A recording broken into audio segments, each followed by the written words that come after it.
Olá, meus irmãos, mais uma vez estaremos estudando a revista adotada para o ano de 2021, a revista Práticas Bíblicas da Convenção Batista Mineira. E hoje estaremos estudando a lição 13, o Pacto Cooperativo. A lição começa na página 73. Antes de começarmos o estudo, gostaria de fazer uma oração. Oremos. Pai, obrigado, Senhor, pela organização da igreja primitiva, Senhor, que tanto nos serviu de exemplo. Obrigado também, Senhor, por John Newton Brown, um grande pastor americano que produziu a Confissão de Fé de Hampshire e também o primeiro pacto de comunhão e cooperação entre os batistas, que foi e serviu de base para todas as igrejas batistas dos Estados Unidos, e que chegou a nós através de Zac Taylor e William Buckley, entre outros missionários, Senhor, que vieram nos evangelizar, que vieram lutar por nossa conversão, por nossa libertação espiritual, Senhor. É em Teu nome, Senhor, que louvamos a Deus, através de Jesus Cristo, Senhor, por essa dádiva também, Senhor. E também por podermos nos organizar como Convenção Batista, a partir do ano de 1907, e também como Pacto Cooperativo e Comunhão, a partir do ano de 1957, Senhor. Senhor, que possamos aprender mais da Tua Palavra, que a Bíblia seja a nossa regra de prática e fé, e que possamos, Senhor, através das doutrinas batistas, te servir em espírito e em verdade. Esteja conosco nesse estudo, Senhor, esteja conosco em tudo que nós fizermos, Senhor. Que tudo seja sempre feito para a Tua honra e glória, tanto aqui na Igreja Batista da Vitória, a Tua igreja local, como também, Senhor, nas nossas atividades seculares, ou em prol do Teu reino fora da igreja. Esteja conosco hoje e sempre. É a oração que eu faço para Deus pedindo. Em nome de Jesus. Amém. Pacto cooperativo, né? Como diz aqui na página 73, diz assim: entender o que é pacto cooperativo é essencial para nós, enquanto batistas. Uma palavra que caracteriza batistas é a cooperação, o trabalho realizado pelas igrejas espalhadas no Brasil, que depende da cooperação de cada uma delas. A nossa história está repleta de vitórias que foram conquistadas ao longo dos anos, graças à cooperação de igrejas fiéis ao pacto que fizeram quando foram organizadas. Então, eu tenho aqui em minhas mãos o pacto das igrejas batistas, né? O pacto de cooperação e comunhão, que diz assim: tendo sido levados pelo Espírito Santo a aceitar Jesus Cristo como o único e suficiente Salvador, e batizados sob a profissão de fé em nome do Pai, do Filho e do Espírito Santo, decidimos-nos unânimes, como um corpo em Cristo, firmar solene e alegremente na presença de Deus e desta congregação o seguinte pacto. Então, este é o primeiro parágrafo do pacto das igrejas batistas, né? Que estão contidos lá no nosso documento de carta doutrinária da Convenção Batista Brasileira. E o que diz esse pacto? Diz que, além, quando nós ingressamos em uma igreja batista filiada à Convenção Batista Brasileira, que primeiro nós temos que dar uma profissão de fé, dizendo que nós fomos salvos através da graça multiforme e redentora de Deus, através de Jesus Cristo, nosso Senhor e Salvador. E que nós somos batizados por imersão. E o terceiro, que nós fazemos parte de uma igreja que coopera nesta igreja local e também com todas as igrejas batistas espalhadas pelo Brasil. Só que o primeiro pacto feito por Deus não foi com os batistas. O primeiro pacto feito foi em Gênesis 9. Gênesis 9 diz assim: a aliança de Deus com Noé. Capítulo 9, versículo 1. Abençoou Deus a Noé e seus filhos e lhes disse: frutificai e multiplicai-vos, e enchei a terra. O pavor e o medo de vós virão sobre todos os animais desta terra, e sobre todas as aves do céu, tudo o que se move sobre a terra e todos os peixes do mar são entregues nas vossas mãos. Tudo que se move e vive será para o vosso mantimento, assim como vos deis as ervas verdes, tudo vos dou agora. A carne, porém, com sua vida, isto é, com seu sangue não comereis. Certamente requererei o vosso sangue, o sangue das vossas vidas. De todo animal requererei, como também das mãos do homem. Sim, das mãos do irmão, de cada um requererei a vida do homem. Quem derramar sangue de homem pelo homem, o seu sangue será derramado. Pois Deus fez o homem à sua imagem. Mas vós vos frutificai e multiplicai-vos. Povoai abundantemente a terra e multiplicai-vos nela. Então disse Deus a Noé e a seus filhos: agora estabeleço a minha aliança convosco e a vossa descendência depois de vós, e com todos os seres vivos que convosco estão, as aves, os animais domésticos, os animais selvagens que saíram da arca, como todos os animais da terra. Estabeleço convosco a minha aliança. Não mais será destruído tudo que tem vida pela água do dilúvio. Não haverá mais dilúvio para destruir a terra. Voltando ao primeiro pacto que diz, a partir do versículo 11, capítulo 9, versículo 11.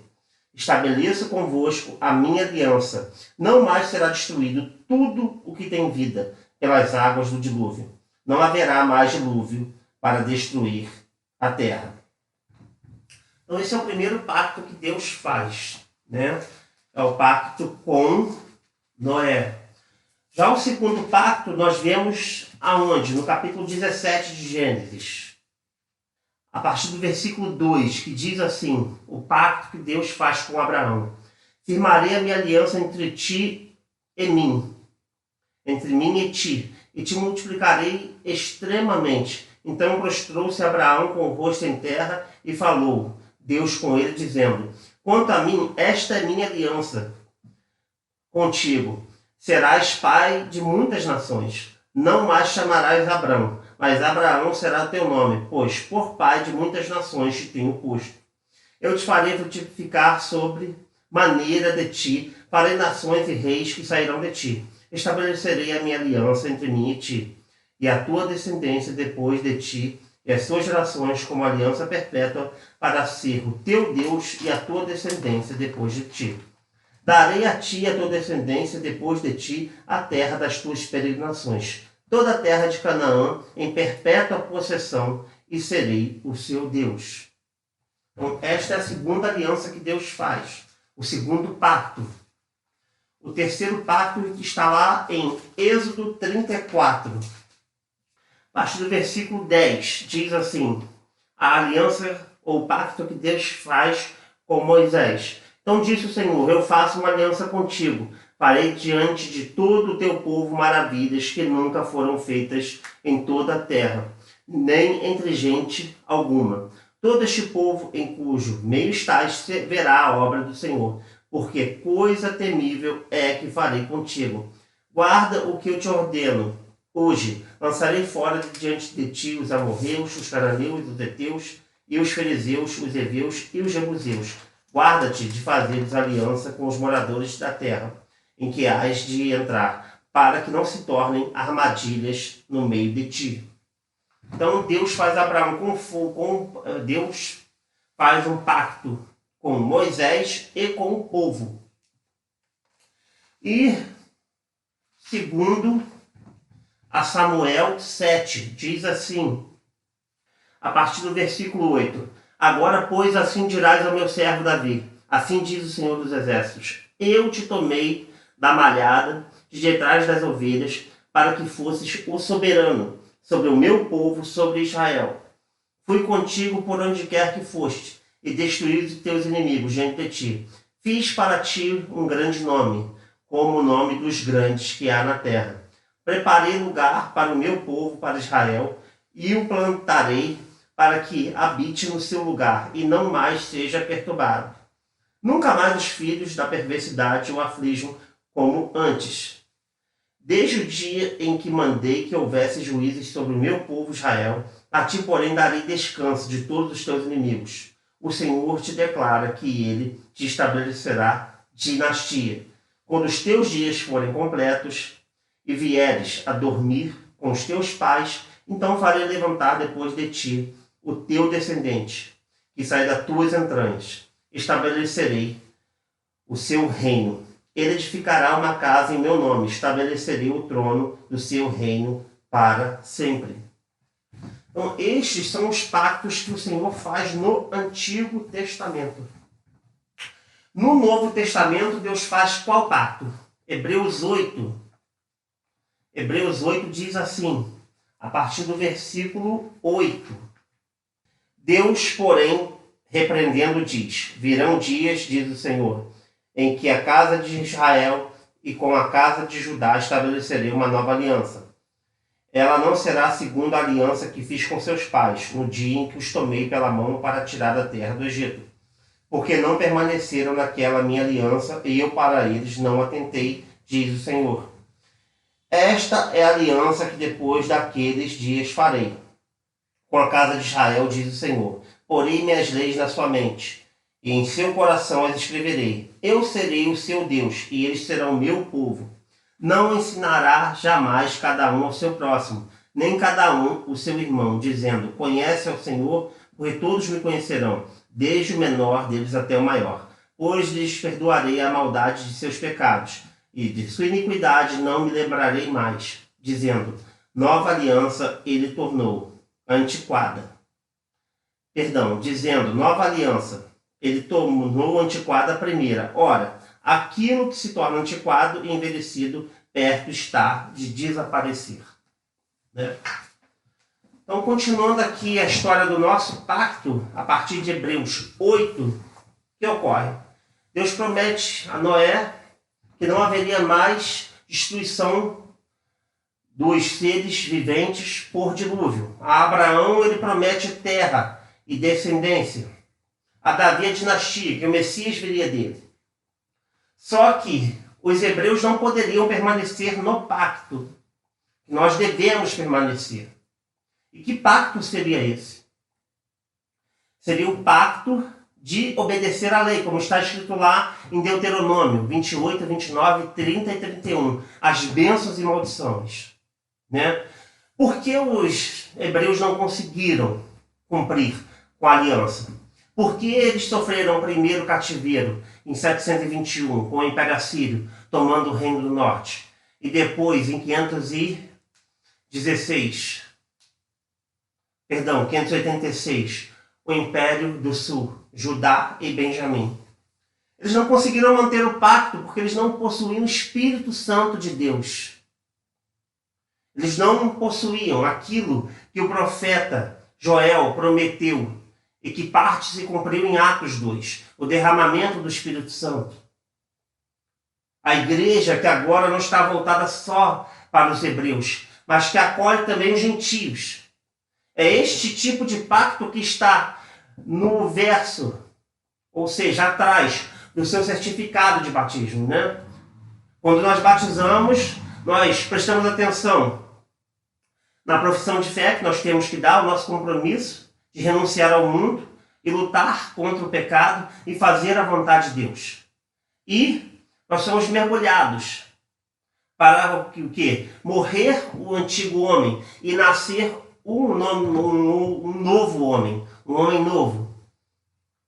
Porém, nós não observamos o pacto. Principalmente o quê? O pacto de santidade, o pacto de amor. O pacto que nós fazemos com Deus e com a nossa igreja local, com a nossa convenção. E tudo começa onde? A não observância, né? Que deveria ser observado. Seria todos os trabalhos que a igreja produz, né? Muitas vezes nós achamos que cumprimos com o nosso pacto quando nós devolvemos nosso dízimo e vemos 10% dos nossos dízimos sendo entregues à convenção. Só que o nosso pacto vai muito além disto, né? Porque diz aqui o pacto, olha o que está dizendo, o pacto das igrejas batistas. Diz assim: tendo sido levados pelo Espírito Santo de Deus, aceitaram a Jesus Cristo como o único e suficiente Salvador, e batizados sob profissão de fé, em nome do Pai, do Filho e do Espírito Santo, decidimos-nos, unânimes, como um corpo em Cristo, firmar solene e alegremente, na presença de Deus, desta congregação, o seguinte pacto. Então, nós temos um pacto da nova aliança, que foi lido em Hebreus 8. E o que seria este pacto? Aí continua.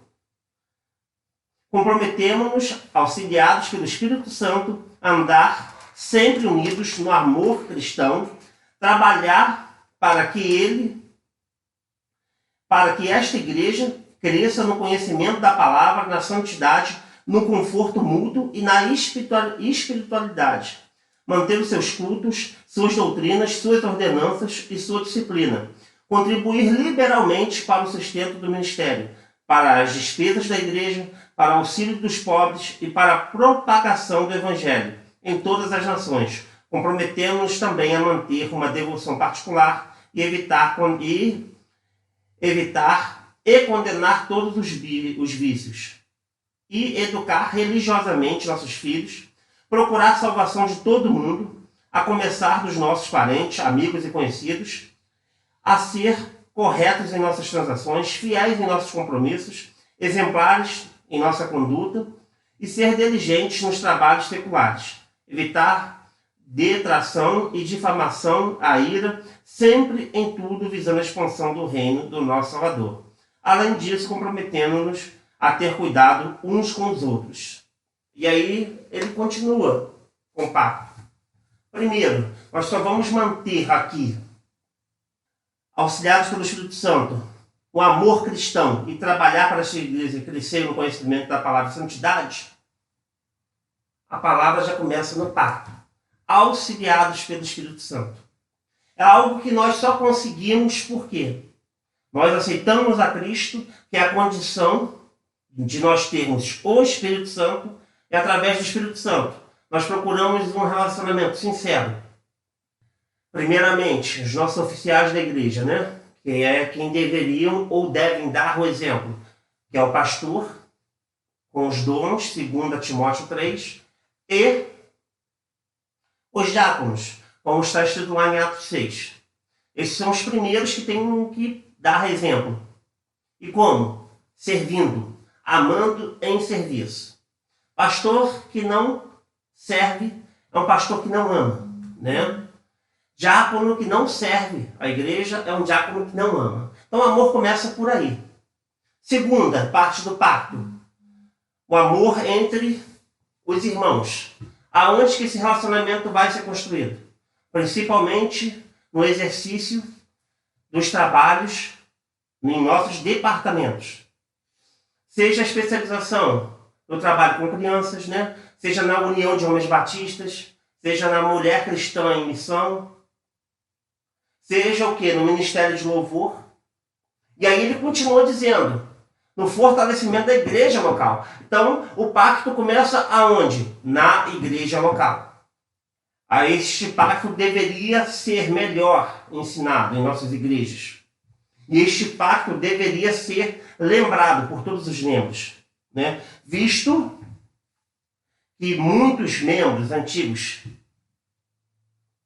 que não são zelosos no conhecimento e no testemunho da palavra de Deus, né? Você espreme um pouquinho, não sai nada de Bíblia. Sai autoajuda, sai carta de promessa para ler a Bíblia, sai qualquer tipo de coisa que não convém com a doutrina bíblica, né? Que é o que o pacto prega primeiro, a Bíblia, como regra de prática e fé. Então aqui o pacto diz que nós devemos, através do exercício, né, dos cultos, seja quarta-feira de oração, o domingo de manhã de doutrina e domingo à noite, seja a mensagem bíblica ou evangelismo, sejam os trabalhos da igreja, em nossas congregações. Mais pessoas deveriam estar preparadas para assumir trabalhos fora da igreja. Nós batemos na tecla que o nosso bairro é muito grande, a nossa cidade é muito grande e o nosso estado é enorme. A área é grande, mas poucos são os ceifeiros. E por que são poucos os ceifeiros? Porque não guardam o pacto. E o pacto diz, ele continua. Então nós temos que ter amor, como está escrito lá em 1 Tessalonicenses 3. O que está escrito lá em 1 Tessalonicenses 3? Versículo 12. É Paulo orando pela igreja. O Senhor vos aumente e vos faça crescer em amor, uns para com os outros, e para com todos, como também nós para convosco. Versículo 13.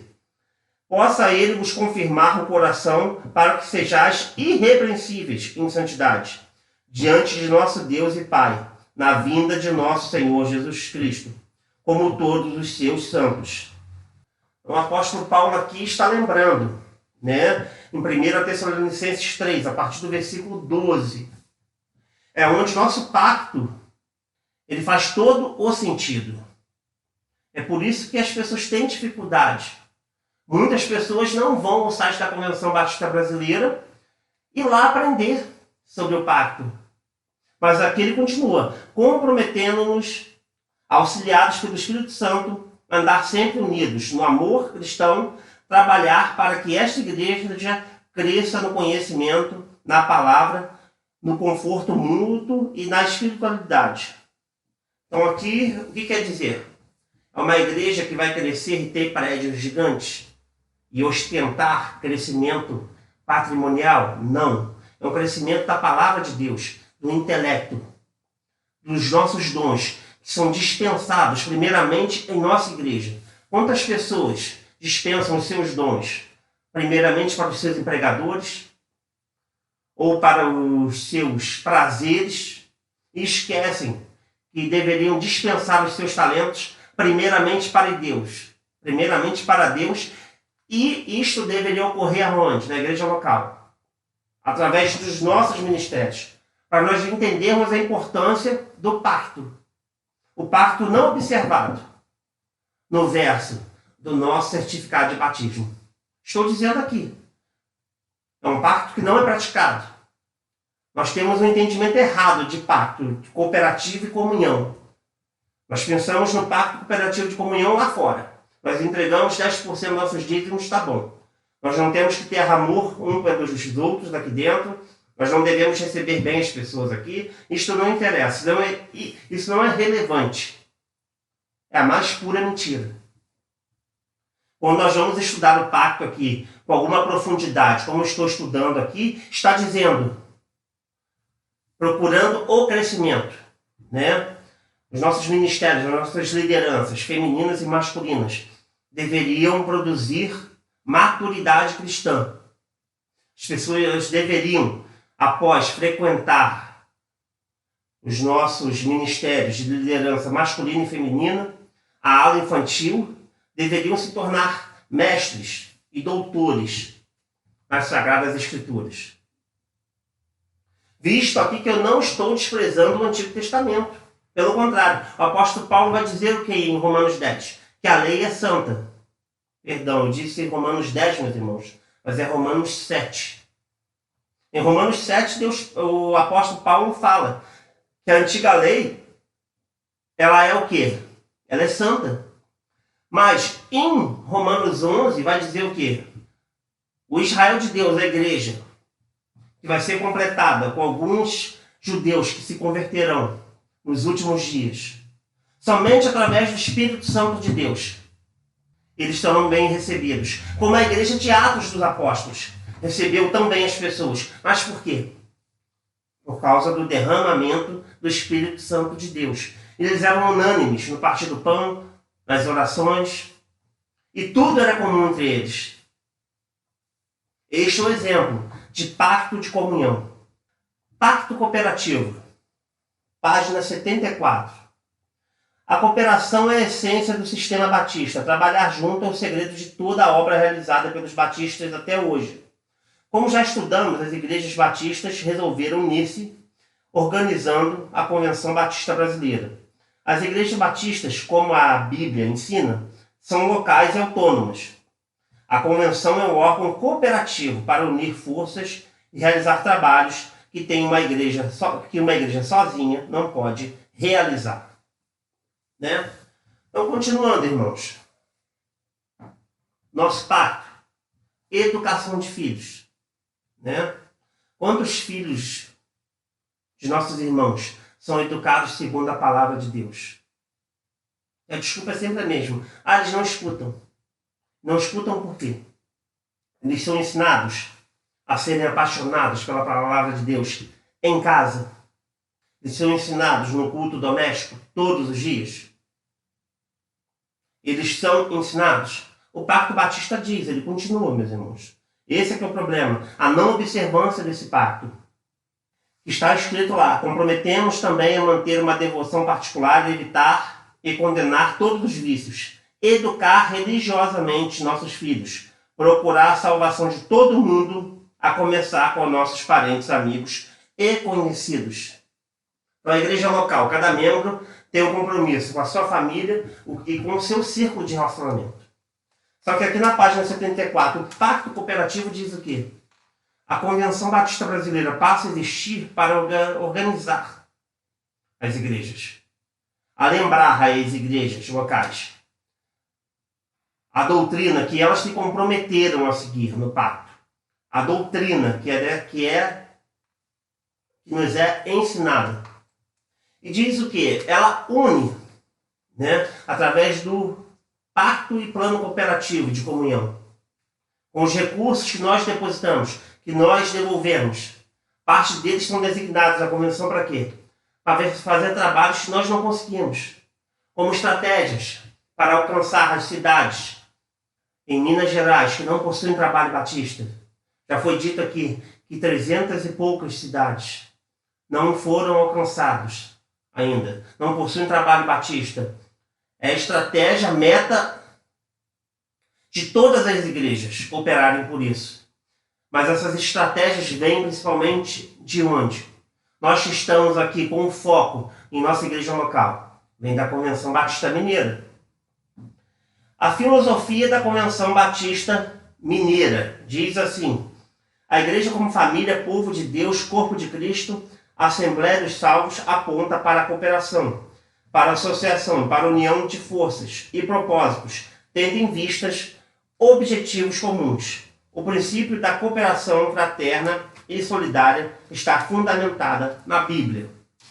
Meus irmãos, nós experimentamos isso aqui em nossa igreja em 2004, né? Quanto americanos, assim como Zac Taylor e William Buckley, né?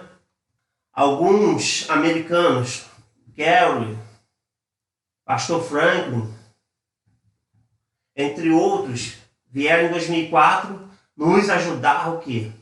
A construir a nossa igreja.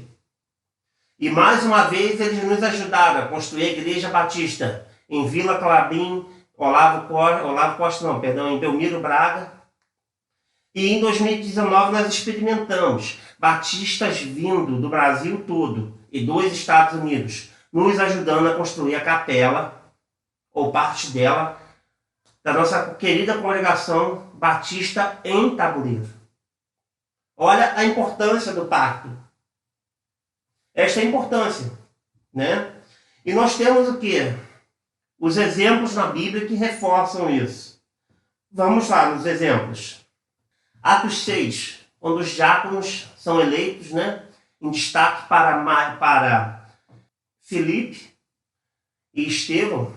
Estevão é martirizado em Atos 7 e Filipe começa a pregação em Samaria a partir de Atos 8.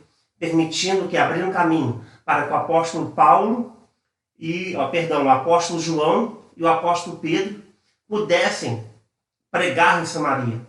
A importância dos diáconos. Se eu disse aqui a importância dos diáconos na igreja local, como exemplo, como serviço, nós temos na igreja primitiva a importância dos diáconos. começando aqui por Estevão e Felipe. Em Atos 11, quando o apóstolo Pedro passa o relatório para a igreja de Jerusalém, o porquê Deus chamou os gentios para participar de sua mesa, através de Jesus Cristo, nosso Senhor e Salvador.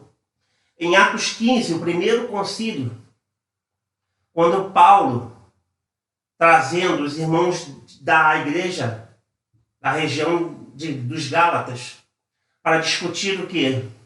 Se devemos realmente guardar a lei ou devemos dizer que a lei foi cumprida em Jesus Cristo. E focar nos ensinos do Senhor Jesus. Olha o primeiro concílio, a igreja. Tudo fazendo parte do pacto. Programas cooperativos administrados por igrejas e líderes. Temos a experiência da igreja primitiva, marcada pela cooperação, que ensina não só a resolver problemas, mas sobretudo a realizar tarefas importantes para a expansão do reino de Deus. Vejamos exemplos. O envio missionário de Paulo e Barnabé, em Atos 13, começando por Antioquia, na Síria. A coleta para as igrejas, quando elas estavam sendo perseguidas em Jerusalém. As igrejas, em Corinto, Filipos, entre outras igrejas que contribuíram para o sustento, enviaram a coleta. E o relatório de Paulo em Antioquia, quando ele volta da primeira viagem missionária e ele volta para fortalecer as igrejas, Isto aí também o quê? Baseado na palavra de Deus, é o que a nossa convenção costuma fazer, revitalizando igrejas que ainda não conseguem se autossustentar, não conseguem ser autônomas completamente. Ao invés de elas se tornarem congregação de novo, de uma igreja local, elas são o quê? Supridas, alimentadas, revitalizadas pela convenção. Assim baseado na palavra de Deus, como estamos lendo aqui. A cooperação de forma e cuidado e ajuda as igrejas, Aí nós vemos aqui, compreendendo esses princípios bíblicos e com o objetivo de desenvolver a obra cooperativa dos batistas, em 1925 foi criado e oficializado pelos batistas do sul dos Estados Unidos o Plano Cooperativo, a expansão missionária e o desenvolvimento crescente da obra batista. Isto chegou até nós quando? O Plano Cooperativo surgiu em 1957, durante a Assembleia Anual da Convenção Batista Brasileira, em Belo Horizonte. Ou seja, nasceu para a manutenção do trabalho. O que quer dizer aqui? No início da minha oração, eu orei a Deus agradecendo por John Newton Brown, que foi um dos grandes nomes, importantes nomes, que influenciaram até nossos missionários que vieram para o Brasil. Com a confissão de Hampshire. Meu inglês não é muito bom, vocês podem ver depois. É a confissão de fé que influenciou na criação da nossa carta doutrinária, da nossa confissão de fé no Brasil.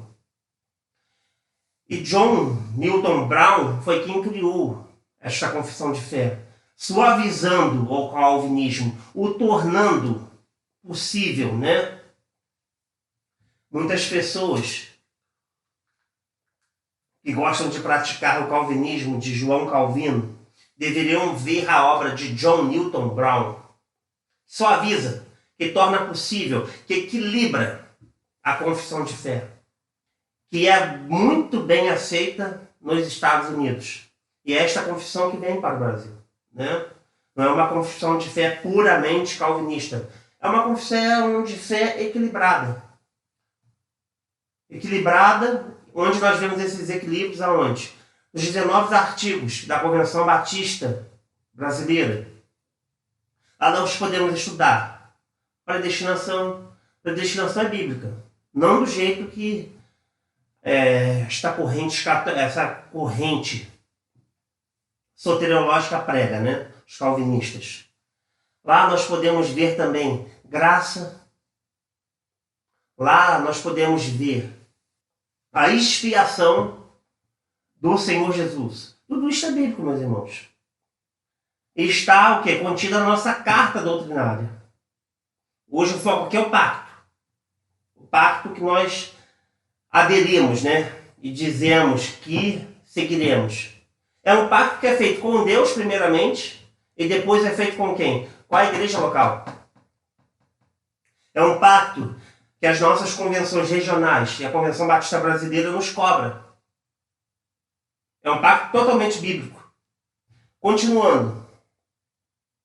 O que realizamos por meio do pacto cooperativo? Meus irmãos, muitas coisas nós realizamos através do pacto cooperativo aqui em Minas Gerais. O que, por exemplo, que nós realizamos? Esta revista aqui, confeccionada gratuitamente, muitas vezes, a um preço muito acessível. A qualidade dessa revista, meus irmãos, só é acessível por causa de quê? Do plano cooperativo. Eu sou seminarista da Igreja Batista Vitória, segundo período de teologia. Eu recebo treinamento de 3 em 3 meses da Convenção Batista Mineira. Lá no treinamento eu recebo almoço, janta, café, instruções neste acampamento que nós fazemos dos melhores e maiores pastores batistas do Brasil, os batistas de renome, líderes das convenções. Vão nos dar palestras, vão nos capacitar e nos fazer desenvolver. Eu tenho acesso à Faculdade Batista, né? Que é o local, estou fazendo EAD, onde eu acesso as matérias que eu tenho que cursar por cada período. Este semestre eu estou cursando hebraico, sociologia, psicologia, filosofia. Tudo isso por quê, meus irmãos? É o Pacto Batista. Eu passei por vestibular, provas bíblicas, documentação, entrevista e ganhei uma bolsa. Eu tive algum mérito? Sim, primeiramente Deus e depois o mérito. Mas por quê? A Convenção Batista disponibiliza a cada 6 meses 40 bolsas, meus irmãos. Cursando durante 4 anos 40 bolsas, dá cerca de R$1 milhão. Isto só é possível através do pacto. Outra coisa, vamos lá. Missionários no campo. Aqui em Minas Gerais, cerca de 50 famílias. Quem que sustenta esses missionários que fazem trabalhos nessas cidades? Só é possível através do plano cooperativo e pacto de comunhão. Desenvolvimento de academia pastoral, para que os pastores possam fazer reciclagem, possam fazer pós-graduação, mestrado, o que eles quiserem fazer. A convenção arca com todos os custos. Isto só é possível através da cooperação. Isto, entre outras coisas, meus irmãos, que está descrito aqui na página 77. São tantas coisas, se eu ficar falando aqui, nós ficaremos até amanhã. Terminando, meus irmãos, página 78. Considerações finais. Né? A importância espiritual do pacto cooperativo. O pacto cooperativo é um compromisso que as igrejas voluntariamente assumiram de cooperação. O pacto é assinado pela liderança da igreja assim que ela é organizada. Então, nos processos de organização da igreja, nós nos comprometemos com a Convenção Batista, no nosso caso aqui, nós estamos em Minas Gerais, com a Convenção Batista Mineira. Só que muitas vezes nós lembramos das nossas obrigações denominacionais, nós incluímos na nossa agenda o quê? Os nossos ministérios e departamentos, só que nós esquecemos de quê? Muito zelosos com a Assembleia mensal, mas poucos zelosos com a doutrina batista, que é a doutrina bíblica. Pouco zelo com o ministério que nós fazemos. Muitas vezes com a liderança feminina, liderança infantil, liderança dos homens, liderança dos diáconos, dos pastores, e aí? Nós devemos ter um compromisso maior também, não só com a instituição, que só existe porque as igrejas cooperam e se juntam entre si, mas também com a igreja local, para que possamos receber bem as pessoas que vêm buscar ajuda, que vêm buscar conhecimento, salvação, através do Senhor Jesus e da libertação através da sua palavra.